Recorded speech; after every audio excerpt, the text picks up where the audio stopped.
जो मर्ज़ी कहें आप लोग। मैं आपकी अपनी हूँ और अपनों को आप जिस मर्ज़ी नाम से पुकारें, हैं? किस नाम से पुकारूँ, क्या नाम है तुम्हारा? अलबत्ता मैंने ये देखा है हमारे पाकिस्तान में ना, जब नई-नई शादी होती है तो दिल करता है सास का कि बहू जो है ना वो आपको अम्मी कह दे। ऐसी हैं बहुत सारी जो मामा कहती हैं। मेरे बड़े करीबी लोग हैं जिनको उनकी बहुएँ माँ कहती हैं।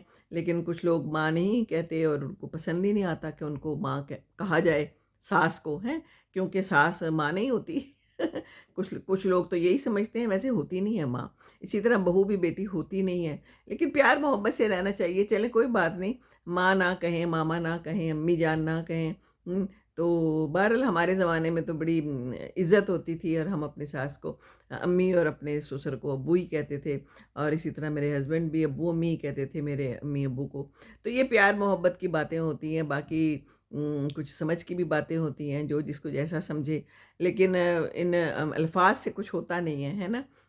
आप सास को माँ कहें या मामा कहें या जो भी कहें, और अंदर से आप जो हैं तो दिल में उनके लिए कदूरतें, रंजिशें पाल के रखें, तो फिर ऐसे सिर्फ कहने से तो कुछ नहीं होता ना।